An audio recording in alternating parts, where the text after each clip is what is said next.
Hey guys, it's Nat, and today I'm going to share with you all the books that I ended up reading or listening to, finishing in the month of March. So my March wrap up. Of course, I'm going to start off with the books that I DNF'd. I did end up DNFing 3 books, and then I ended up finishing 7 books. Straight away, I'm going to say, if it wasn't for audiobooks, I probably would have only finished 1 book, or maybe 2. It was kind of not the best reading month, I think, because most of the books that I read were disappointing or just mediocre. And since I'm already filming this in April might be no better. I feel like I'm in a reading slump at the moment. But anyway, let's just dive on into, first of all, the books that I did not finish, DNF, and then I'll tell you about the books that I ended up reading in the month of March. So the first book that I ended up DNFing was a book I was really looking forward to. That is First Time Caller by B.K. Borison. So this book was her newest release. This was also part of the book club that I'm in on Fable, part of Alexa Ray's book club for the month of March. So I was very excited to read this with other people. At first I did enjoy it, but I ended up DNFing it at page 353. So I think I had around like 100 pages left to read. Yeah, I just couldn't do it anymore. This is supposed to be a Sleepless in Seattle. I think that's what the movie is called. I haven't watched it. Like, inspired story about a mum, Lucy, who has been single ever since giving birth to her daughter. Like, she had a daughter with her best friend who's also gay, and he still co-parents with her, so they do have a good relationship. And then yeah, one day she hears her daughter Maya on the phone at like 10 at night, and she's like, oh my god, who is my daughter, who's, I feel like she was 12, I can't remember how old she was. Yeah, she hears her on the phone. She's like, who is she talking to? So she ends up finding out that she's been talking to Aiden, who is a host of this dating romance radio show. And yeah, they end up talking. A phone call that she has with Aiden ends up going viral on like TikTok. So the radio show ends up calling in Lucy so she can like help Aiden, because his show hasn't been doing that well, because he's also like not very in a romantic mood. Like, he's kind of a cynic when it comes to love. So I really liked Lucy, but I didn't end up feeling like there was any romantic progression between her and Aiden. Like, at first I felt like, oh my god, yeah, I kind of feel like this spark, even though they haven't seen each other, they just heard each other's voices. But then I felt like things were happening off page to further their romance, their relationship, which is not something that you want to experience as a reader, because you need to see it on page for it to be believable, right? And I think I got to like the 80% mark, and all I felt like was Aiden was obsessed with Lucy, and that's it. Like, I didn't really see how they should be in a relationship together, because Lucy ended up like lowering her standards. She wanted magic in a romance. She wanted it to just happen naturally, and then it felt like settled for Aiden, who was like this commitment phobe in a way. Also, like, her baby daddy was supposed to be like her best friend, and yeah, we got to see him and their daughter in the story at first. Then when the romance started progressing, we barely got to see them, and I'm like, wasn't Lucy supposed to be a mother and her daughter lives with her, and we're like barely seeing her? These people are also in their 30s, and it didn't feel like it. So yeah, I'm actually kind of happy that I DNF'd it, because it was such a hard book to get through, and I don't think I click with B.K. Borison's writing. Like, I loved some of her books in the Love Light Farm series, but there's just something about the writing. It's just not clicking for me. Like, with romances, I'm very specific when it comes to the writing, and I just need characters that I like. And I just didn't like Aiden. So how am I supposed to root for their romance? So yeah, I talked too much about this book, but yeah, didn't end up finishing First Time Caller by B.K. Borison. And yeah, that was a book that I was really looking forward to being released this month, or this past month. I think it was released in February or at the beginning of March, I can't remember. But yeah, a no. The next book that I ended up DNFing is The Virgin Suicides by Jeffrey Eugenides. I don't know how you pronounce his last name, but yeah, I think I got to page 70 in this book, and I just wasn't really enjoying the narrative, the story, and I also realized this book basically follows like the Lisbon family and how their daughters are all like committing suicide because the parents are kind of like strict and they don't let them live their lives. And yeah, it basically follows the perspective of the neighborhood boys that have kind of like an obsession, fascination with the girls, but they don't really know the girls. I thought we were gonna find out like why they were committing suicide. I thought we were gonna like figure out why the Lisbon family is so like strict, and I know they were like religious and stuff, but like for me the perspective didn't make sense. Maybe because it was like showing that the guys are like fantasizing about these women, that they know nothing about these girls. But I don't know, it just wasn't like working for me. It would have been nicer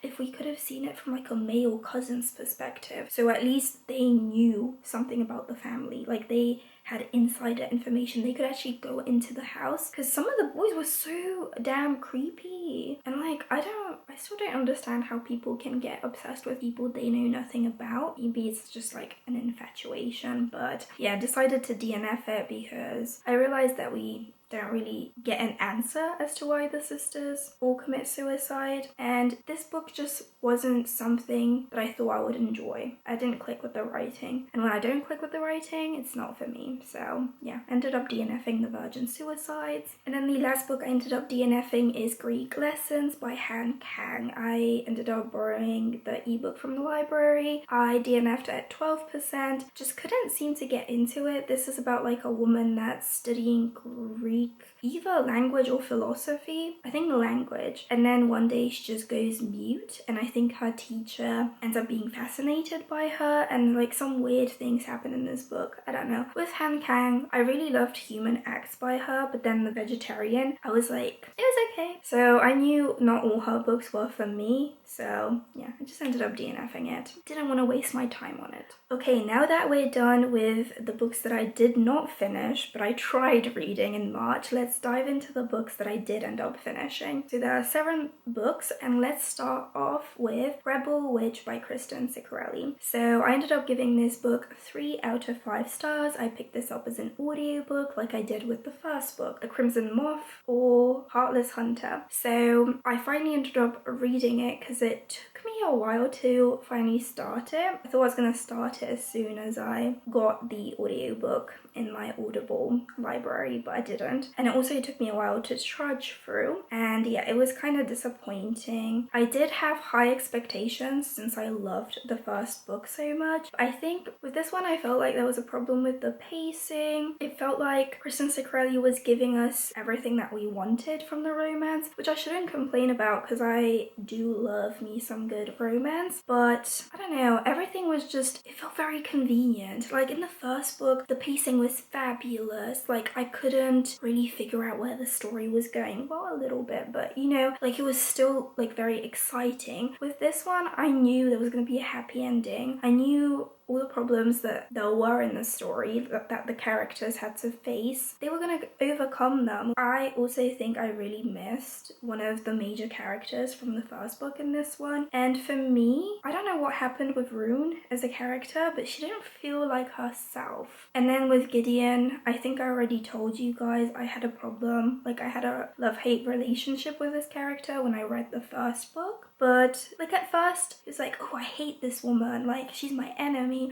then he quickly like changed his mind, and I was like, huh? That's it? And yeah, like all the major revelations in this book, I figured out very quickly. So yeah, I was kind of disappointed with this 2025 release, but at least I still loved the first book, so The Rebel Witch was just an okay conclusion to the duology. The next book that I ended up finishing was 1984 by George Orwell, and this was a reread. I think originally I gave it 4 stars, but I knocked it actually down to 3 stars because I noticed upon my reread, like, yes, this is a dystopian book. I just felt like the story was very slow paced, and I really didn't like or care about the characters, especially Winston, the guy that we followed. And I get it because, as I said, it's a dystopian and they have like warped perceptions of the world and stuff, but like if I'm supposed to care about characters, like, come on, give them some qualities that make them likable. I do think this was a good dystopian to read because it still freaks me out about Big Brother and stuff, but I think there are more well-written dystopians out there. So yeah, like this was okay, but a little bit dry. Not what I want from a dystopian. So yeah, 3 out of 5 stars from me. Okay, the next book is technically not a book, but it's one of the fan fictions that I read this month, or this past month, and it is Manacled by Lin Yu. So this is a fanfic of Draco Malfoy and Hermione Granger. I never thought I would be a Draco Malfoy and Hermione Granger shipper, and this fanfiction I ate up so much. I literally only read it because one of my friends was talking about it and she downloaded the fanfiction before it got taken off. I think Wattpad or another website where you can read fanfictions. So yeah, in this one it's like an alternate universe where the Order loses the war against Voldemort and the Death Eaters. Harry Potter is dead, and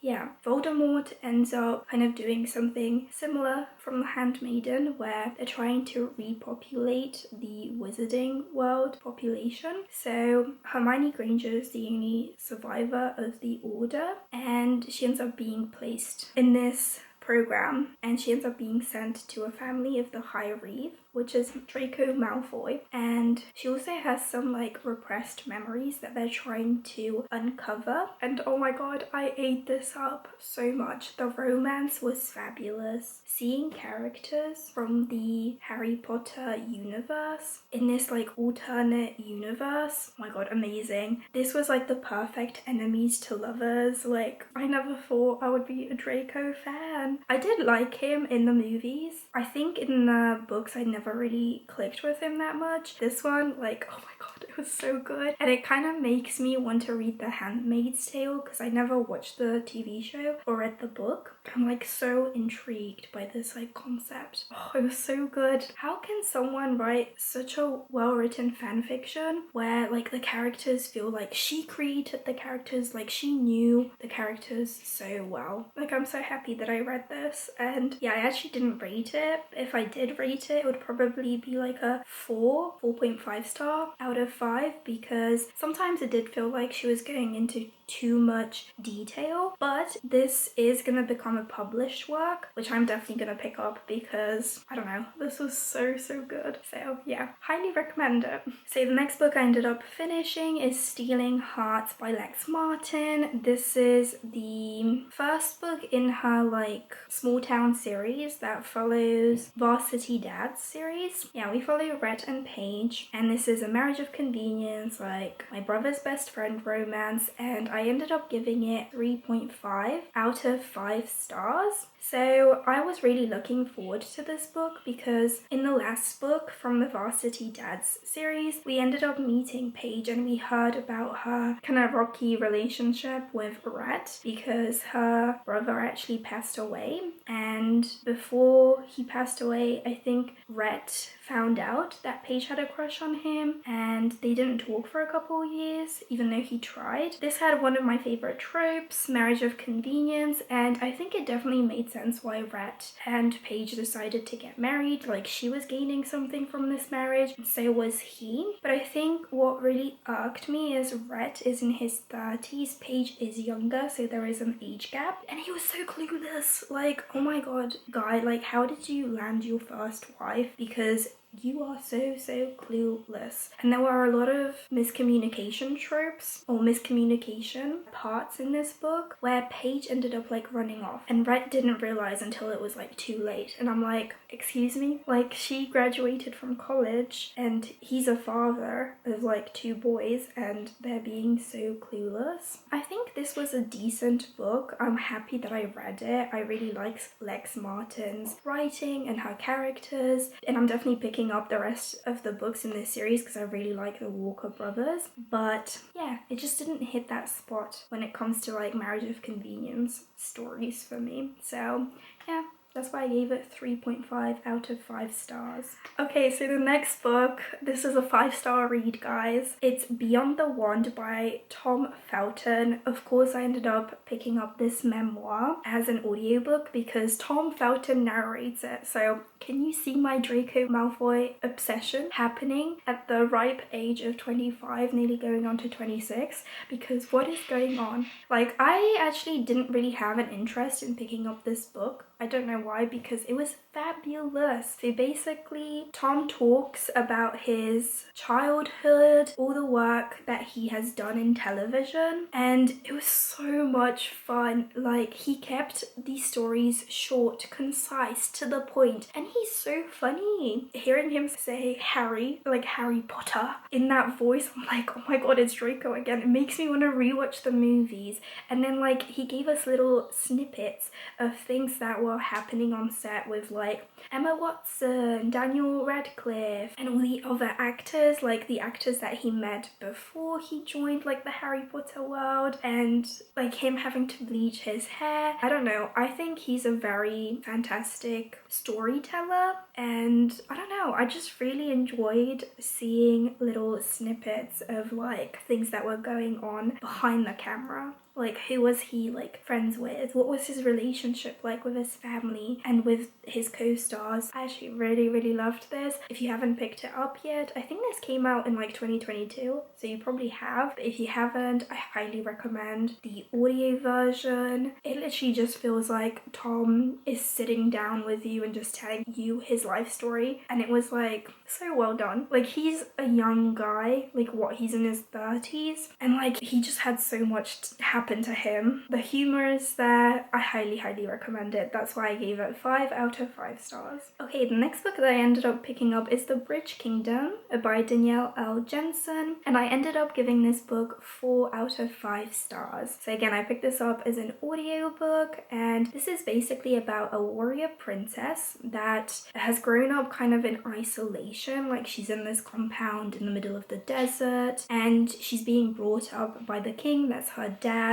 to infiltrate this bridge kingdom because they're the enemy, and they have made her world, her kingdom, suffer from starvation and like not having good trade with like other kingdoms and stuff like that. So yeah, she ends up being sent to get married to the king of the bridge kingdom, and she is supposed to like find out secrets about the bridge kingdom and then send it to her father so they can like bring this kingdom down to its knees and like just get richer basically. So she ends up going to the kingdom to get married, and this is kind of like an enemies to lovers, or it's supposed to be. And yeah, we basically get to see Lara, who's the warrior princess, fall in love with the king of the Bridge Kingdom. I think his name was Aaron. I can't really remember, but I did really enjoy this audiobook. It was like fast-paced, action-packed. There were things constantly happening. The side characters were great, and I really did like Lara and Aaron. And I think the angsty scenes, oh, they were so good. Like, we had things happening from the get-go, and it was just so well done because Lara was trained in the art of seduction. And yeah, I'm definitely in the middle of the sequel right now, so you'll hear about the sequel in the next wrap-up that I film. And the only problem that I had with this book, and that prevented me from giving it 5 stars, is I'm kind of sick of books being labeled enemies to lovers, because clearly they were supposed to be enemies. They're from 2 different kingdoms that are kind of butting heads with one another, but why does one of the characters have to ruin it by saying, I wanted you from the moment I laid eyes on you? Then you're not enemies. Like, you should have hated her at first and then grew to like her as you spent more time with her. That's not enemies to lovers. That's like, I kind of dislike you because you're from this enemy kingdom. But actually, oh my god, I have an instant crush on you. Like, what? Why did you have to say I love you from the moment I laid eyes on you? And I heard like some people agree with me.